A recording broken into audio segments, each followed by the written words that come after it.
মহানবী সাল্লাল্লাহু আলাইহি ওয়াসাল্লামের আদর্শ বাস্তবায়ন ছাড়া সমাজে শান্তি আসা সম্ভব নয়। এটা আমরা বক্তৃতায় বলি, লিখনিতে লিখি এবং কথাবার্তায় বলি ঠিকই, কিন্তু আমরা আসলে আজকে আমরা উদাহরণ করতে হবে যে আমরা রাসূলের আদর্শ সমাজে প্রতিষ্ঠা করার আগে আমার মাঝে, আমার পরিবারের মাঝে রাসূলের আদর্শ আছে কিনা সেটা আমাকে দেখতে হবে। প্রিয় ভাইরা, যদি আমি আমার নিজের মাঝে রাসূলের আদর্শ না থাকে, আমার পরিবারের মধ্যে যদি রাসূলের আদর্শ না থাকে, তাহলে সমাজে রাসূলের আদর্শ প্রতিষ্ঠা করা সম্ভব নয়।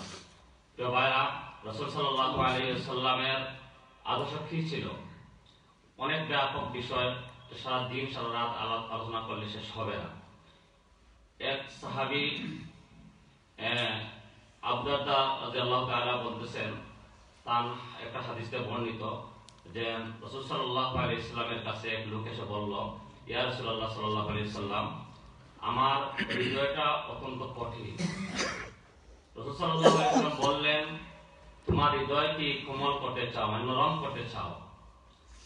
তো লোকটি বলল, ইয়েস, আমার দিলটা আমার নরম করতে চাই, রহমওয়ালা দিল আমরা যেটা বলি এটা করতে চাই। তো রাসূল সাল্লাল্লাহু আলাইহি ওয়াসাল্লাম বললেন, তাহলে তুমি একটা কাজ করতে হবে। কাজ কি?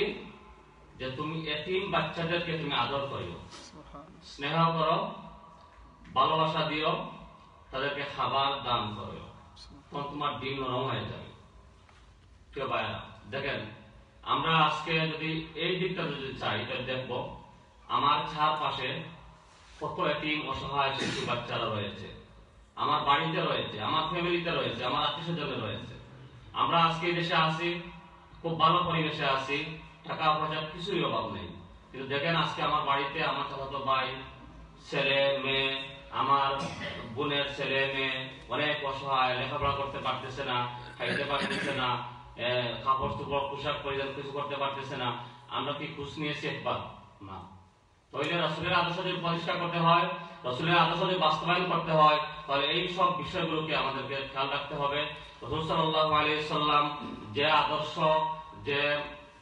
আদর্শর কথা বলে গেছেন এবং যে আদর্শ সমাজে বাস্তবায়ন করে দিয়েছিলেন, সেই খুলাফায়ে রাশিদিনের যুগে সেই আদর্শকে যদি আমরা প্রতিষ্ঠা করতে হয়, তাহলে আমাদেরকে পুরোপুরিভাবে আমার ব্যক্তি জীবনে রাসূলের আদর্শ বাস্তবায়ন করতে হবে, সাথে সাথে পারিবারিক জীবনে রাসূলের আদর্শ প্রতিষ্ঠিত করতে হবে। তারপর ইনশাআল্লাহ আমার বিশ্বাস সমাজে রাসূলের আদর্শ প্রতিষ্ঠা করা অসম্ভব কিছু নয়। আসুন আমরা রাসূলের আদর্শ বাস্তবায়নে আমরা সবাই নিজে থেকে শুরু করি, পরিবার থেকে শুরু করি, এরপর আমরা সমাজ ছড়িয়ে দিই।